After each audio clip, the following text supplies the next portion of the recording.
Okay, I got cut off, so let me just finish this story. And I'm going to show you a PowerPoint presentation that I made a while ago, and we'll just finish this story up. So as I said earlier, you have the Atlantic triangular trade set up, the European trade here, world trade before 1500, and then the linking of all that. Okay, and in Africa, what happened is that in the Congo, for example, because of the massive flood of guns and competition between the aristocrats for power. There was a civil war that broke out, and once the civil war once the civil war became endemic, what happened was the aristocrats, in order to get the guns, began to just write these crazy laws that would just throw entire villages into slavery and sold people into slavery that way. Okay. In the Middle East, what you had was so here's some more uh, mercantilist stuff. That's the Ming porcelain that the Chinese were making. This is the French Nevers manufactory porcelain that they're making. It's very similar, as you can tell. The French design is mimicking the Chinese design. This is the calico cloth, the same story here. And here is the Ottoman case. The Ottoman Empire emerged in the 13th century, but it became really a true empire in 1453 when it conquered Constantinople. After it conquered Constantinople, it would go on a rampage and it will conquer huge chunks of the Middle East, North Africa, including Egypt, and Southeastern Europe. So it's an empire that straddles 3 continents. And because it's in that nice location where they are, because they're in that nice location where they are here,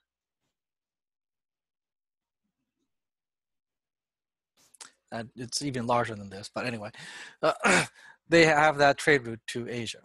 And I told you earlier that they fought a war against the Portuguese to make sure that this trade route remains open.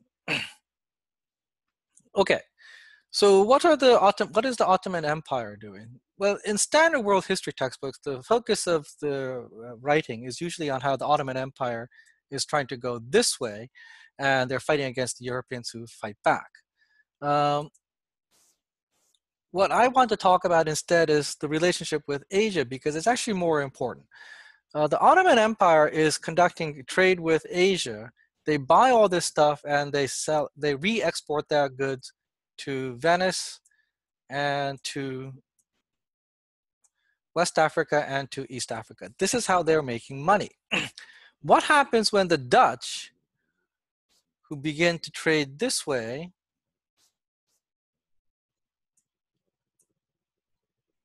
show up and conquer all this area? And then the English and the French begin to follow suit of the Dutch and directly trade with Asia, and they also begin to do import substitution. Well, what happens is, although the Ottoman Empire is importing stuff from Asia, they can no longer sell their stuff over here. And when the Dutch begin to sell their stuff to the Africans this way, and the British and the French follow suit and sell Africans this way, this trade route goes away. And when that happens, the Ottoman Empire is slowly going to lose the silver. Over the course of the 1700s, 1600s, not so much, but over the course of the 1700s, they're going to lose all that silver that used to be in the Ottoman Empire, and the silver is going to drain east to India, Southeast Asia, and ultimately to China. And when that happens, the reverse of what happened to France happens. The Ottoman Empire, without as much silver, is actually going to not have enough money to run its empire. And it's going to be increasingly weaker as time goes on. And so the rampage that the Ottoman Empire goes on this way, and people say that, for whatever reason, it begins to weaken. Well, here's the reason. The reason why the Ottoman Empire is not able to expand anymore after the 1683 really is because they can't get the silver is beginning to drain this way, and the empire is beginning to steadily weaken economically. So even before the political weakening of the Ottoman Empire, you're going to have an economic weakening of the Ottoman Empire. Does that make sense? Okay. So what about India? Well, the story of India goes something like this. They're not nomads, but Central Asian Muslims come down from Central Asia to conquer India because India is extremely wealthy. India is extremely wealthy because it has all those spices, but more importantly, because it has all those cotton cloth production centers. And the Central Asia Muslim kingdoms come down and conquer India. And when that happens, you have the creation of the Mughal Empire. The Mughal Empire is an empire that will eventually stretch this entire region and conquer India. The Mughal Empire, because it came from the north, is not that interested in seaborne trade. And because they're not that interested in seaborne trade, this global trade doesn't seem to connect with the Mughal Empire too much. That part is true. But the fact that the Mughal Empire is wealthy is all based on all this silver coming in from the Americas, Zacatecas and Potosi.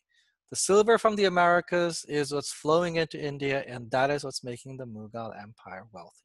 Now, the fundamental problem of the Mughal Empire is that the people from the north are the Muslims, and it's the Muslim conquerors that have conquered a mostly Hindu population. In terms of population, roughly 20% of the people of India are Hindus. Sorry, 20% of the population are Muslims, while 80% of the population are Hindus. So it's a 20-80 difference. And yet, among the aristocracy, the aristocrats are overwhelmingly Muslim, and very few, very small number of aristocrats are actually Hindus.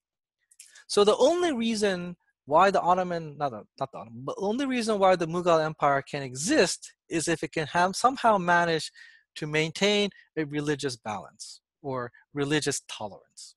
And for the first 100 years of its existence, the Mughal Empire is able to do that. After the Mughal Emperor Akbar, AKBAR, he's in my notes under the Mughal Empire.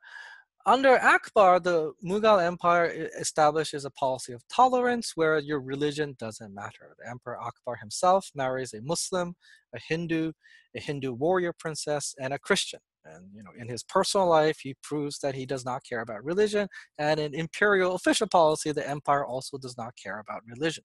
But Akbar's great-grandson, Aurangzeb is a pious Muslim. And when Aurangzeb takes over the throne, he decides to impose Islam onto a mostly Hindu population. And this enrages the Hindu people, it enrages the Hindu aristocrats, and when Aurangzeb dies, a series of civil wars will break out in the Mughal Empire, and when you have a number of civil wars following one after the other, within a span of 20 years, the empire is not going to last. And by 17, after the death of Aurangzeb, the Mughal Empire will no longer function as an entity. Now, that does not mean that India is out of the loop. In fact, what's interesting about India is that even though the Mughal Empire is effectively gone, after the Mughal Empire is gone, in southern India, a native Muslim kingdom, a native kingdom, the Mysore, which was originally Hindu but is taken over by a Muslim warlord, will eventually try to do what the Europeans do and conduct import substitution, this policy here. The fellow that is important is this guy here, Tipu Sultan. Tipu Sultan in the kingdom of Mysore will try to do import substitution, but the British, who are already in India starting in the 1600s, but in the 1700s have begun to establish their own empire in India. The British will establish their empire in India here, in Bengal. Oops. Let me find the annotate. Here it is. the British will establish their empire here in Bengal, in Madras here, and over on this side, Madras here on this side here, and Bombay here. And these three areas will fight against Mysore and ultimately crush Mysore with the help of other Indian kings. And the Indian attempt at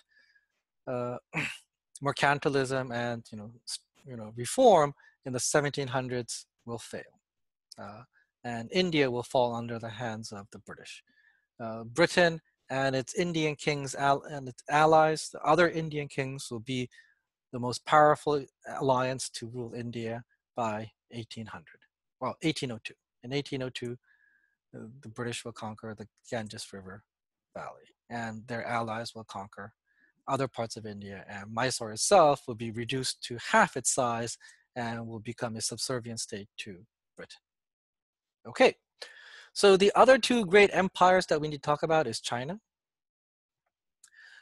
China in 1368 overthrows Mongol rule, establishes the Ming Empire. The Ming Empire becomes extremely wealthy because it has all this silk and porcelain that they're exporting, and that actually means that all the silver is coming into China, and the Chinese will be able to use all that silver to run a commercialized economy. Okay, what happens? When the Chinese economy becomes fully commercialized, instead of the people who have money staying in the countryside and living in the countryside, they all leave the countryside and begin to live in cities. These are people who are called the gentry, people who pass the civil service exams. In China, the way to enter the government service is to pass the civil service exams.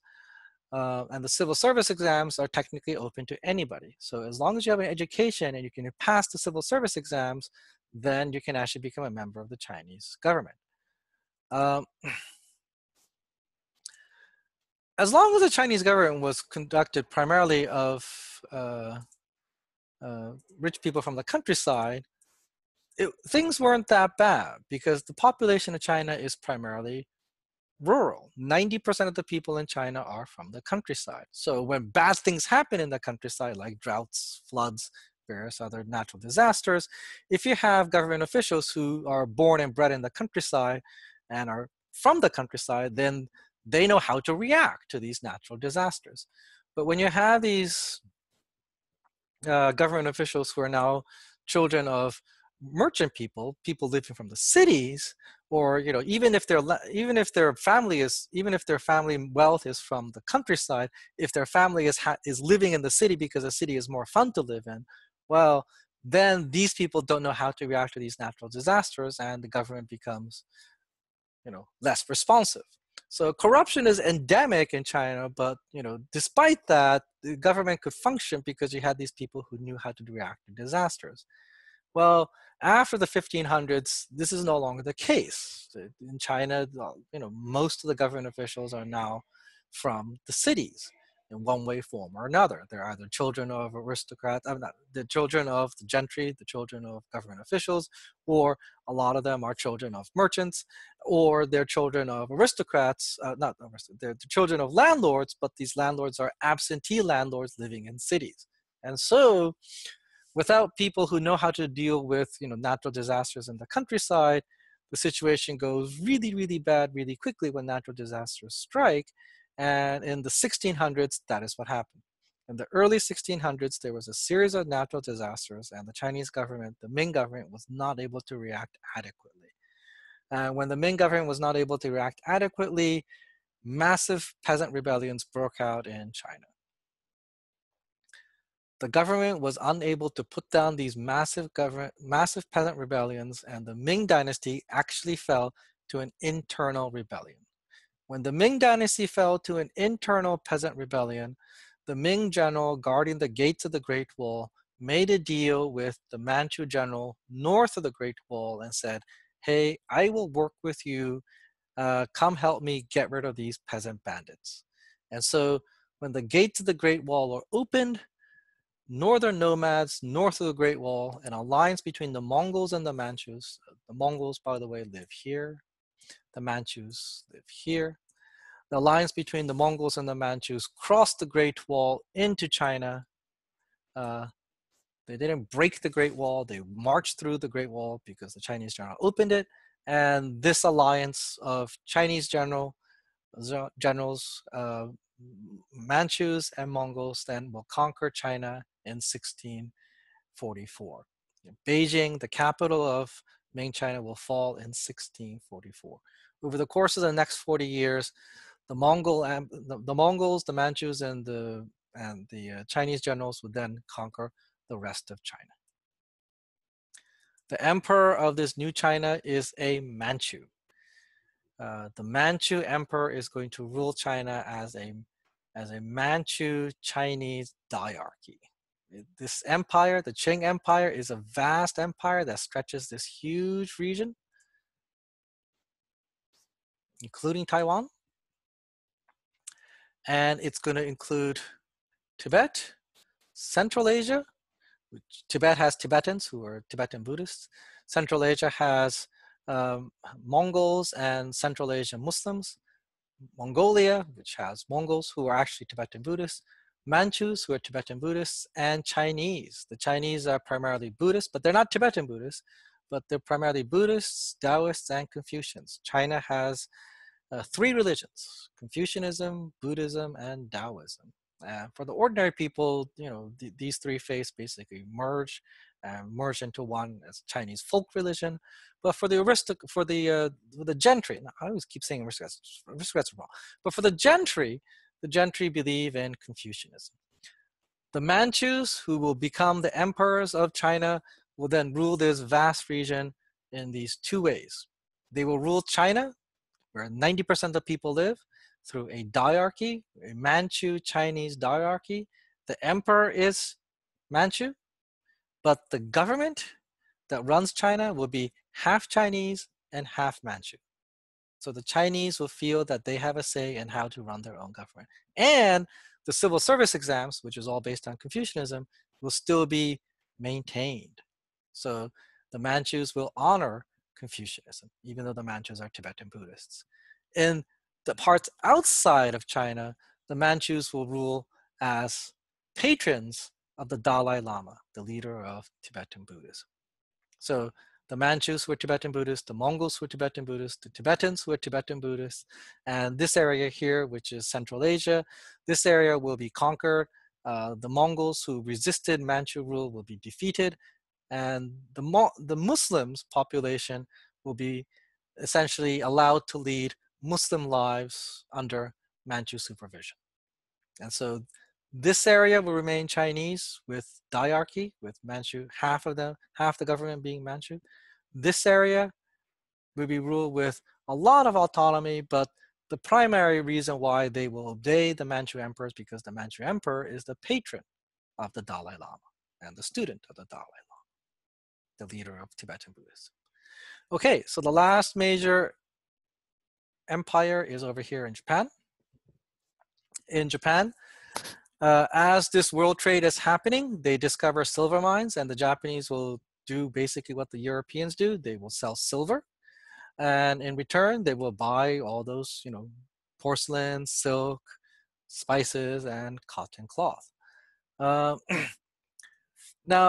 from 1467 until 1568, Japan has 100 years of civil war. This is called the Warring States period, where Japanese samurai lords fight against each other. But this will eventually come to an end. The samurai lords will be unified under Hideyoshi. Hideyoshi will unify Japan as the regent of Japan. In other words, he rules on behalf of the emperor. The Emperor of Japan still is there, but he's now a figurehead. Hideyoshi will eventually die in 1598. When Hideyoshi dies, his son is too young, and the most powerful daimyo of Japan will revolt. This daimyo is called Tokugawa Ieyasu, and when he revolts, he becomes the shogun. The shogun means the leader of all samurai. And as the leader of all samurai, he will rule Japan. So the shogun is technically appointed by the emperor, so the emperor still remains in place, but just like under Hideyoshi, the emperor is a figurehead. The real power lies with the shogun, and the shogun is going to rule Japan. Now, the shogun rules Japan by basically subduing all the other groups in Japan, but primarily the most important group to subdue is the samurai, the warriors. As the leader of all warriors, the shogun implements the most important policy called alternate attendance. Samurai lords must live in the shogun city every other year. This means that every year, a samurai lord is traveling between his home domain and the shogun city. If you live far away, this can be a huge burden. And because it's a huge burden for many, many, many lords, what this means is instead of focusing on building up the military, they have to spend the money on travel expense. So the shogun manages to weaken the other samurai, and as part of this weakening of the through alternate attendance, and as part of this weakening of the other samurai, he also bans foreign trade for other samurai lords. Previously, other samurai lords were allowed to trade with foreign countries. This is one of the sources of their wealth. Now, after 1639, that is no longer the case. The shogun basically will cut off Japan from the other parts of the world, and only the Dutch and the Chinese will be allowed to trade in Japan at Nagasaki. Only three other lords will be allowed to trade. The Lord of Tsushima will be allowed to trade with the Koreans. The Lord of Satsuma will be allowed to trade with Ryukyu, and via Ryukyu he will trade with China. And the Lord of Matsumae will be allowed to trade with the Ainu, and the Ainu will trade with the Manchus, and eventually later the Russians, although the Russians much less. They have much less to offer. Okay, so what's important about Japan? Well, in terms of trade, here's what's important. The Japanese trade system continues to be the same pattern that the Europeans have, where they're selling these precious metals and in return buying all the goods that the rest of the world wants. Now, in 1710, the Japanese leaders realized this is actually a bad idea, that they're selling silver to buy things that can be renewed every year. So, you sell silver and you're buying silk and you're buying cotton, and silk and cotton can be grown every year. So why do that? That doesn't make any sense. So Japan will actually do something like mercantilism, but not through a mercantilist idea, but through a pro-agriculture stance. So what's going to happen is, starting in the 18th century, Japan will ban the export of gold and silver. Japan will no longer export gold and silver, and instead they will focus on import substitution, and by 1800 they will succeed. Japan will make its own high quality silk, Japan will make its own cotton, and Japan was already making its own porcelain. After Hideyoshi in 1592, Japan got Korean porcelain makers, as I said in the previous segment. So Japan will be able to make its own stuff. The only thing Japan can't make is the spices. Spices over here. So what do you do?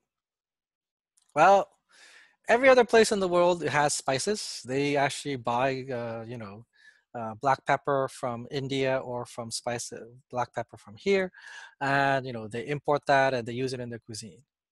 Think about traditional Japanese cuisine: sushi, tempura. There are no spices. In Japan, what happened was, if you can't get the spices, let's live without. And instead of using spices, traditional Japanese food will instead use things like soy sauce, miso, and various other wasabi and various other condiments, but they will not use things like black pepper, mace, nutmeg, cloves, turmeric, all those other spices that we tend to associate with other foods. So that is world trade. I got cut off for some reason or another, but that's pretty much it that I want to talk about. Let's see if I can stop the share. Okay, here it is. So there you go. I did it really quickly. Usually I have students in front of me, and so we can actually do like a dialogue like thing, and this whole thing is not this intensive. But if you're confused, if you want to have more information, please go look on Blackboard. On Blackboard, there are my notes. My notes basically will cover all this stuff in detail, but the big picture is this, right? You now have, for the first time, a global trade that actually links the entire world. And that global trade pattern actually can explain what's happening in all parts of the world. And because this is History 201, not History 101, I'm going to focus primarily on Asia and Africa, although I did talk about Europe initially. Is that good? If there are any questions, please don't hesitate to ask via email. And that's it for now. Alrighty. Have a good one.